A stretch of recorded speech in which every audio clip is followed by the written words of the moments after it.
Good evening and welcome to SoCal Prep Report. My name's Randy Rosenblum. We have a very interesting and entertaining show for you tonight. We're going to cover baseball, softball, basketball, track and field, and football, probably a few other things, including volleyball. We also have Tarek Fatal of the Daily News with us. Tarek is looking different again for the second straight week. I don't recognize you. Now, where'd the mustache go? Oh, I had to take the mustache off. I felt like it was time. You know, it was just kind of this abbreviated couple days. But I really wanted to give a shout out to my boy Squints. If anybody out there knows Sandlot, he pulled off the ultimate con, Windy Peppercorn, the whole nine. You guys know about Squints, Sandlot. Yeah, I'm sure you'll hit a home run on the show as well. Let's talk a little spring football. We'll start with the southern section. We're going to look ahead, our projections, and we'll start. When you look at the board, Mater Dei's on top. They finished number 2 in the country last year. They return Elijah Brown, their great quarterback. They figured to be the top team. I can't imagine any other team being up there. However, the one question mark, I think, and it's not like some hot take, new coach, right? Rowlandson's not there anymore. New coach. What does that mean? Is the philosophy different? Is the machine that is the Big Red Mater Dei still churning along as if Rowlandson is there? Big question mark. We don't know, and we'll wait to find out in the fall. Yeah, I think McManus will do a very fine job there. Again, he's been on the staff for years and should button up the Mater Dei team. St. John Bosco, which won the national title last year, going 13-1. They have Cameron Jones, tremendous running back who rushed for over 1,000 yards and 20 scores last year. We mentioned Corona Centennial and Husan Longstreet last week, the quarterback that transferred from Inglewood. That's right. I saw him. What great arm talent he has.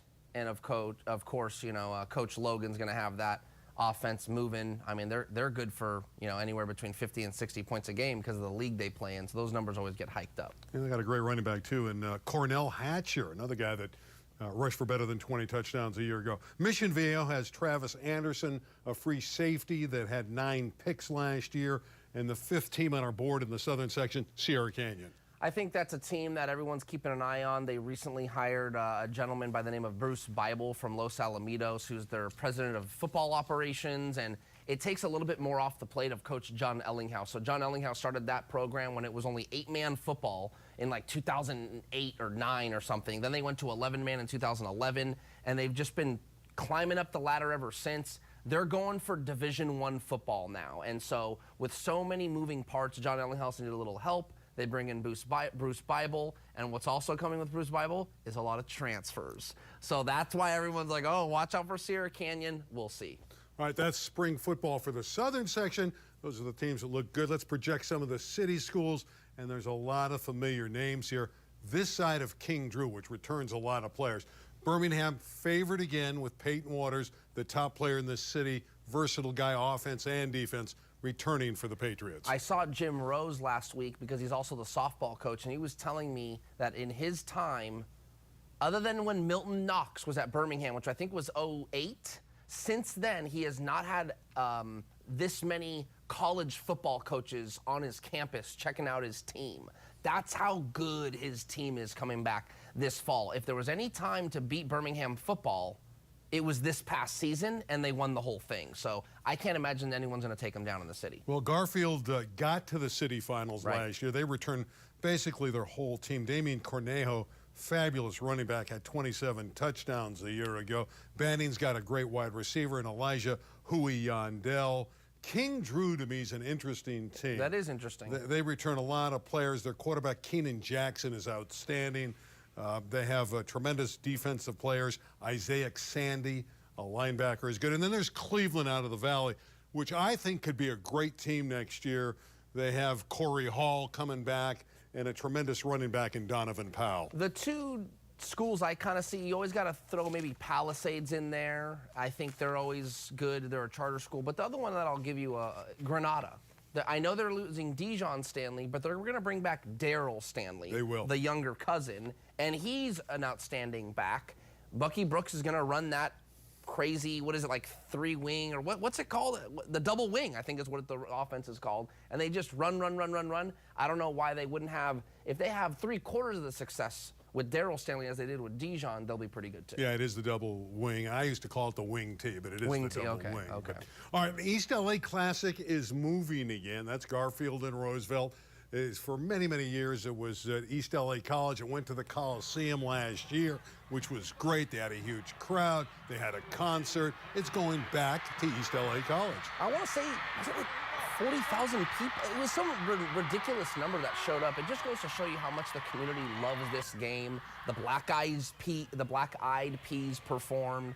It's a spectacle. It's not just for football lovers. It's for people that love the community and want to be involved. And of course, if you like a little music, you get some of that too. You know, we mentioned Modern Day. I still love these highlights. Look how many people were in the stands when they were at East LA. I love it at East LA College. The camera work is fantastic. Yeah, it really was good. We mentioned Modern Day before. They have a young man, a defensive end, Sean Scott, who's got 11 offers already. He was a freshman last year. He just got offered by USC. It reminds me of Kayvon Thibodeau. Kayvon Thibodeau was at Oaks Christian his last 2 years. I think he was at Sarah Gardino his freshman year. He was at Dorsey his sophomore year. Anyway, he ends up at Oaks Christian his junior, senior year, ends up being the 5th pick in the NFL draft a couple of years ago, played at Oregon, but was this, you just look at them, Randy, and you just know that they're special. The size, the speed, how dynamic and versatile they are laterally, and this young man has those kinds of skills. Pretty good pose, too. He looks muscular there. Another guy who's getting continual offers is Brady Smigel. We mentioned him last week, the quarterback at Newbury Park. Again, that freshman a year ago. Set all kinds of passing records. There he is. 2 more offers this week, Ole Miss and Oregon. Notre Dame was another one that I think came in. Week. Okay, yeah, right. He's just been racking them up. He's going to end up being, he's only a sophomore this fall. He's going to end up being the #1 quarterback in the country. I'll say it right now. He's got the size, he's got the arm talent. He's a really nice kid, has charisma already. He's not shy, comfortable with interviews and things of that nature. I got the pleasure to cover him a couple times during his freshman season. Broke the state record for freshman touchdowns in a season, I believe, like 40 plus. So ended up being the Daily News Freshman of the Year. He's going to end up probably being a 5-star #1 quarterback type kid. I don't think there's any question, and his dad's the coach out there That's right. at Newbury Park. All right, let's turn our attention to volleyball. Southern section, the highest level there is D1. All year long it was Loyola, but Loyola got knocked off by Corona Del Mar. Corona Del Mar got to the finals, but lost to Newport Harbor. So Newport Harbor 3 straight over the Sea Kings. 2 years in a row, the Sealers are the champions. It doesn't exactly surprise me. I think anytime, I would say what was more surprising than them getting this victory, okay, the sweep's a little bit of a shocker. However, I'm just surprised we didn't see Loyola or Miracosta in that final game. So you just know that these teams were that good to knock off kind of the heavy hitters of the sport. Congrats to Newport Harbor. Luca Kersey with 17 kills for the winning team. All right, let's talk about a team you covered, Hart. They won a CIF championship in volleyball. Never heard of them. Kidding. There it is, over El Dorado. Yeah, it was a great story. These are fun stories to cover, Randy. Hart hadn't won a league title in 30 years. So they get that, and then they work their way to the Division IV final, and they win that. And I think Haley Sawyer, our Daily News freelancer, was there covering it, and she said they won the game, the match, and they weren't that excited. She thought that was a pretty interesting little detail. But I think what it is they were so confident that they were going to win. They were a little more excited about winning that first set, knowing they were going to dominate their opponent, and they ended up doing so. City section volleyball, we were there for the open division at Cal State Northridge. Chatsworth, the #1 seed, playing Pally, the #2 seed. It wasn't close. Every set went to the Chancellors, and they really were never behind. Pally was always looking up at him, trying to play catch up, and Blake Pohevitz had 18 kills. It was no question who the best player on the floor was, and it was Blake Pohevitz. What impressed me the most, and I wrote about it that night, his energy. His teammates would make a play, and he'd be just as energized and just as fired up as if he just killed one right down to the floor. Fantastic player. The last thing I'll say is Coach Sina had mentioned that what great of a leader he developed into, and there they are. They win the city championship. And let's hear from the coach, the champion coach of Chatsworth. I have Sina Aghassy, the coach of Chatsworth. had to get some water because he just finished up winning an LA City Section Open Division Boys Volleyball Championship. 3 straight sets over the Dolphins of Palisades. Congratulations. Thanks, Randy. Well, it seemed easy to us. You jumped on them in each and every set and never gave them an opportunity to get the advantage. What was the major difference for your Chancellors tonight? We showed up prepared, we showed up inspired, and I think that's been the common theme all year. I mean, obviously, you know, I talked to some of our coaches about a monkey being off our back. Carlos Gray does a phenomenal job with Palisades. They have had our number for the past 5-6 years, and so last year losing to them in the finals did not, you know, feel that great, and the guys carried that into this match, and every moment, every turn, they showed that, you know, tenacity and intensity, and I couldn't be more proud of our guys. You know, when I did the match, when we had Blake Pohevitz on our postgame, he said it was the best match he thought your team played all year. Do you agree with his assessment? For Taft? No. Oh, this match? Yes. Oh, yeah. I mean, obviously, he played phenomenally. No, I'm saying your team. Oh, he felt the team. Oh, for sure. I mean, the complementary pieces showed up today. You know, Nate Kim did a phenomenal job spreading the ball around. You know, sometimes we do get one-sided with Blake, but because all of our guys kind of showed up tonight, it made it easy for Nate to say what he wanted to do, and it caught Palisades off on their heels. And obviously, you know, you want to play your best volleyball at the end of the year, and that's what we did. Having the opportunity to talk with Sina Aghassy after his team's city championship in boys volleyball in the LA City section in the Open. This is SoCal Prep Report. And Sina, it was fun to watch you on the sideline. You didn't have to call very many timeouts in this match. Yeah. You had the lead the whole time. In the third set, they made a little bit of a move, and you called a strategic timeout when they cut it to 23-17. But you had, by coaches' standards, I would imagine a fairly easy night. I know it's never easy, Sure. but it looked easy for you. Yeah, well, I mean, obviously, when your guys are playing well, it takes the pressure off of you to kind of make adjustments in 1 or 2 points. And I think some of the best coaches sometimes just have to let their kids play and just let the game flow. And, you know, it's very hard for me to step back, but obviously the guys made it very easy to do that tonight. How rewarding is this for you? I mean, look at this month. You've had your first child, a lovely young lady. Yeah. You win a city championship on the floor you played college ball on in the city you were born in. Now, this is Hollywood script stuff, isn't it? It's been a special year, special month. I got to credit my wife. She's been amazing through thick and thin. I mean, our 2-week daughter is at home 4 weeks early. We were anticipating this after playoffs, but she had other plans. And, you know, I mean, you can't script it any better. You said it yourself, but obviously, you know, a lot of credit goes to my wife. I'm so excited to go home with Ariana, our newborn, and excited to enjoy it with these families at Chatsworth. They have supported us all year long, and I'm super proud to, you know, I see Greg Salzberg in the stands, who's won 4 in a row, and I'm happy to bring one home back. That was 2002 to 2005. Yeah, 01, 02, 03, 04, and I'm so excited to bring one back home to Chatsworth in the Open Division. 10 total city titles now for Chatsworth in volleyball. How about Carson in D1 in the city? They knock off a very talented team, and they win their second straight, both years over Marshall. Here's the celebration. The dink is down, and they celebrate. That's just great. For the second year in a row, they beat the same team. They beat Marshall, the Barristers, in 5 last year. This time, Colts get them in 4. Not easy to beat a team that you've seen before at that level, right? You think the other team's going to have you figured out. And I think what stood out to me about this event was just being able to have those championships at CSUN. I think what a great atmosphere. A lot of people showed up. It's always a community event when it comes to city section sports.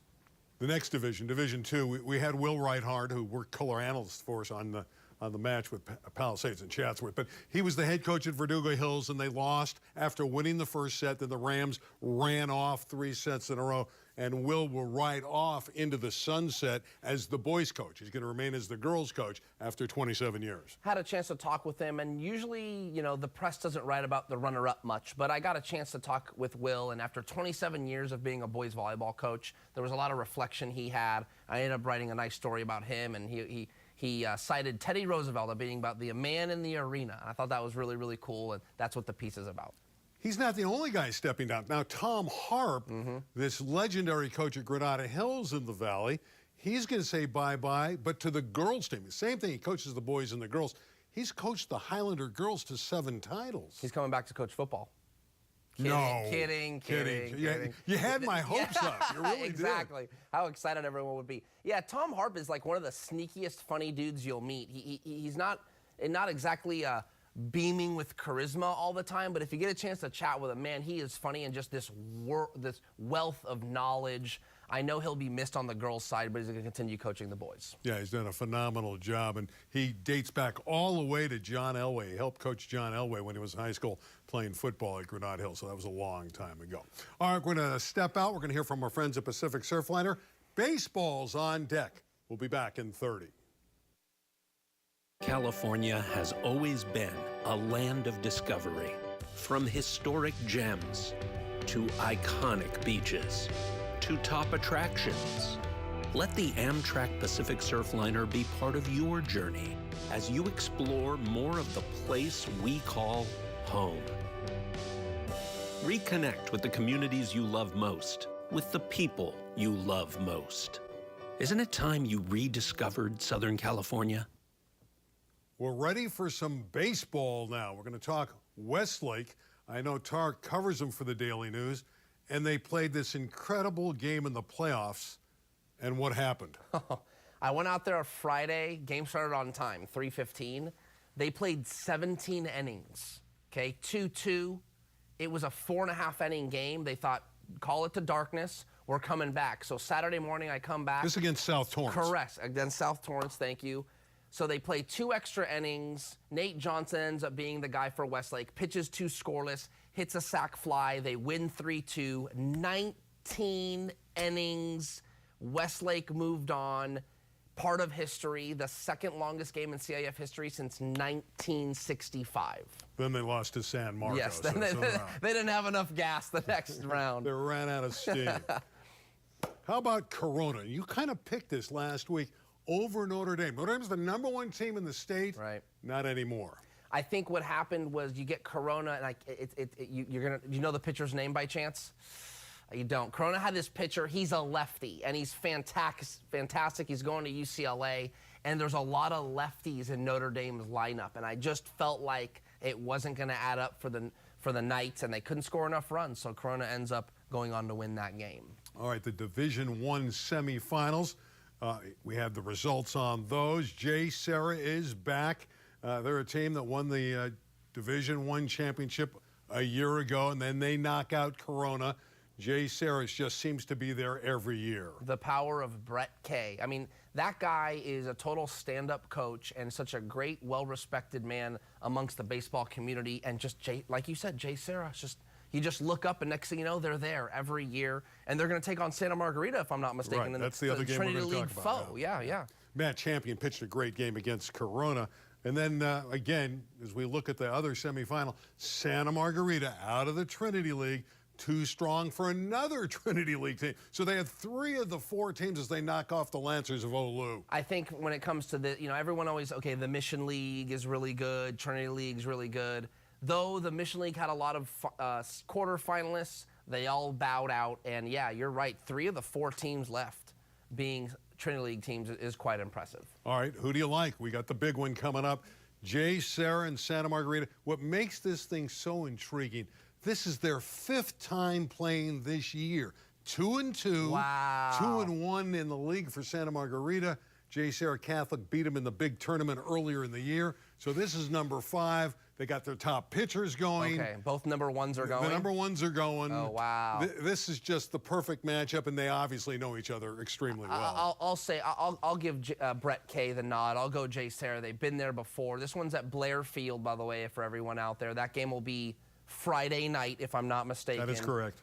At Blair Field in Long Beach. It's going to be a great, great evening. Man, I kind of always, the only problem with Division I is it's so good. I think it'll be low scoring, like 1-0, 2-0, something like that. City section, their tournament is just getting underway. So we'll just give you the top seeds who are going to play tomorrow. Granada Hill's got the #1 seed.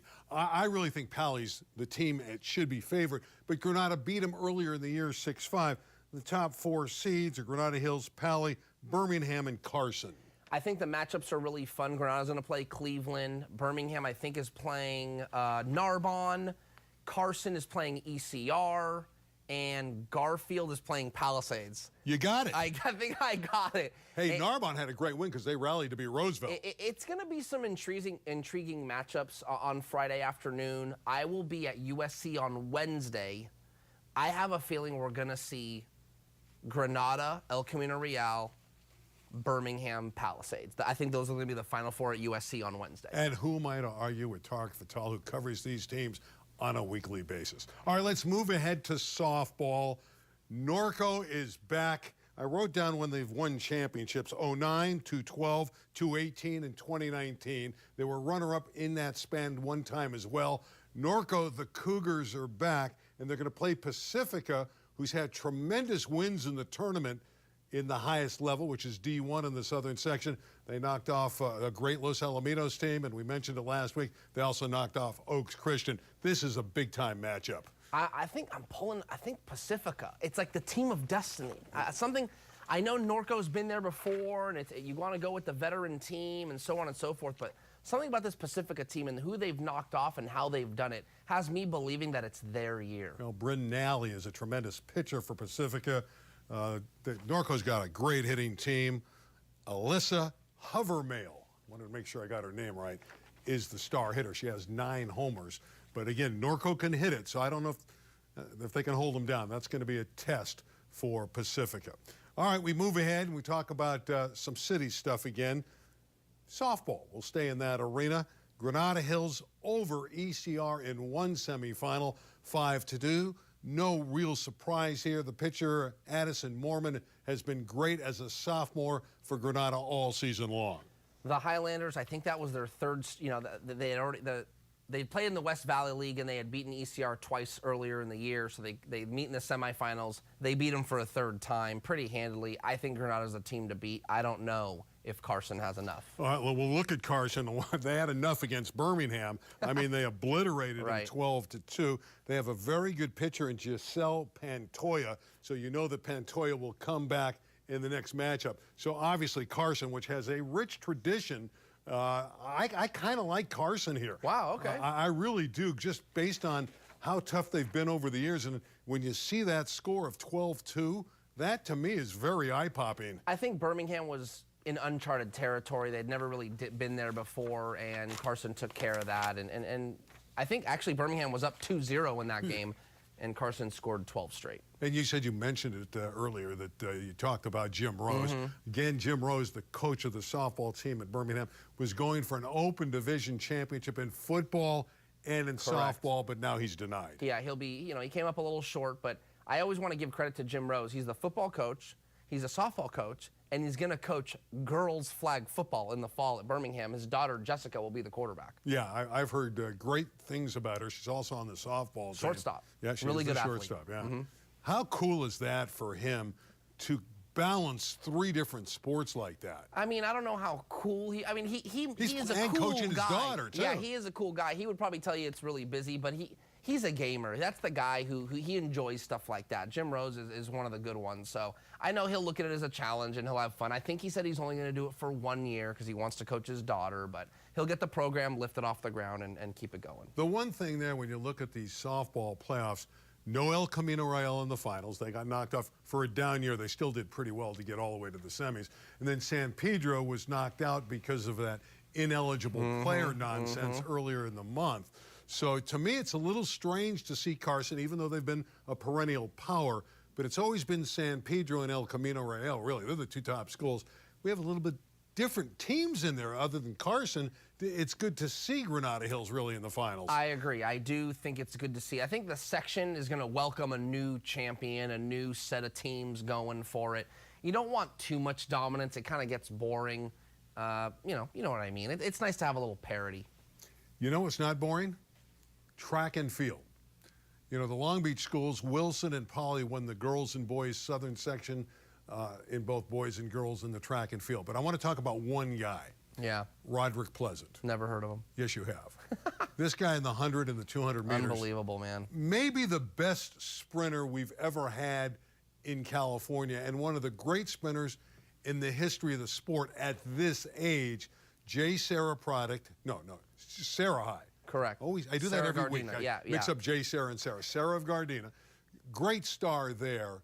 Phenomenal accomplishment. His time, I think I wrote it down at 10.09 in 100. That's ridiculous. It was wind aided. It was wind aided. You got to, so it counts for that day because everyone's running in it. But for the record books, that will not stand. I think the wind was at 3.3 meters per second. It's got to be 2 or lower. But his wind legal low is 10.14. So it's not that far off. 10.14, 10.09, wind aided. It's possible on a wind legal day he can run sub 10.10 and do it again. Yeah, and he'll be in the Masters meet this week and then the state finals next week, and he's just a joy for all of us, and we should just appreciate how good this Pleasant is. Quick shout out, the young man that finished second in the 100 and the 200 at CIF finals, a freshman, Deshaun Rideau from Oaks Christian. So he could be the next man up. We'll see. I mean, to run behind Roderick Pleasant so close, and you're only a freshman, tells you how dynamic he is. Yeah, again, I just wanted to talk about him because I think he deserves it. You know, you can't even show a highlight of his because it goes by so fast. I mean, we can't show a highlight. It's gone. All right, let's talk basketball. You know, Tarek and I love to talk basketball on this show, and there's been a rule change for high school basketball that'll start next year. There's all the language. Verbiage. Forget all the language. And I don't like rules. I'm not a rule guy, and I hate one-on-one when you have to make the first to get the second. Well, next year, in each quarter, if you get to 5 fouls, if you're a team, they go to a bonus where you get the automatic 2. I love that. They've done that in girls basketball, in college for a long time. That's the way it should be. I think our guy, Eric Sonheimer at the LA Times, believes that there'll be more free throws. I don't know if that's true. He's like, oh, get ready. It's going to be a free throw marathon. Nah, not if it resets every quarter, so that's not right. So, yeah, if you start the quarter with 0 fouls, and if you commit 5 on that 5th one, it's an automatic 2 free throws. I do like the 1-and-1. I don't like that it goes straight to 2 free throws. It actually slows the game down more because you're not just shooting 1 potentially, you're shooting 2. However, I do like, then the second quarter will start, and it restarts to 0. It's basically like an NBA rule, that they reset it every quarter. I think it's actually going to help things along. I like the rule. I don't like the one-on-one. So we're different there. The other thing I'd like to see changed is the timeouts like they do in the NBA and they do it in the women's game in college, where they can move it to midcourt. I do like that. Advancing the ball. I thought you were saying what I don't like about the high school game is that you have to get to a number of fouls in order to force free throws. So let's say the 4th quarter comes and you've played a really clean game. In order to get the other team on the free throws to try and get back in the game, you need to get up to the 5 fouls now, or in the old rules, up to 7 or more. In the NBA, if you foul under a certain amount of time, you only need to do it twice and they get to the free throw line. Under 2 minutes. See what I'm saying? Yeah. So I do like this. I think it's a good rule change. I do too. I think people will enjoy it. And it takes a little of the pressure off the kids too. So if they miss the first foul shot, they automatically have the second. We also need to talk a little bit about that guy, the other James, Bryce James. Where's he going? Campbell Hall, right? Campbell Hall. Online, there's a service, which this is kind of shocking to me, that is putting odds out on what college he'll go to. Now, the favorite, where's Bronny going? Bronny just committed to USC. Well, Bryce is favored by this online service, and you can gamble on this to go to USC. They're the favorite school. Some of the other top schools are in the mix, Oregon. But the one that's already offered him, Duquesne, is on the board as well. They're the only one that's offered right now, so they're 18-1. But USC is the strong favorite. So Bryce James is still enrolled at Sierra Canyon. He's a sophomore, but he's already enrolled for the fall semester at Campbell Hall. They just hired a new coach, David Grace, who's a former college assistant. He's got 2 more years to play. We don't know what kind of player he's going to be, but I will say, physically, he's got more tools than Bronny. He's long, he's athletic, he's probably about 6'6" already. He can shoot it, he's got a good feel. I just think sometimes when we get these young kids that are so tall, so fast, it just takes them a little bit of time to get dynamic. So I think in another year, when he goes into his senior year and he's fully, a young man and into his body, I think he could actually be a really good player. But the bigger question is, should they be gambling on high school kids and where they go to school? All right, here's another one for you. I know you wanted to talk about this. Castaic and Hesperia Christian, what a story the Coyotes are. So Castaic is only in its 2nd year of varsity baseball. The school opened in 2019, and now they're in the Division VI final. I think it's a good story because no varsity sport on campus has ever made the postseason. So not only are they the first team to ever make the playoffs and win playoff games, they're going to be in their first CIF title. And listen to this, Randy. The Foothill League, Hart, West Ranch, Valencia, known for its baseball prowess, the whole league has only ever won one CIF title. So Castaic has a chance to be the second team. Crespi. Division II final.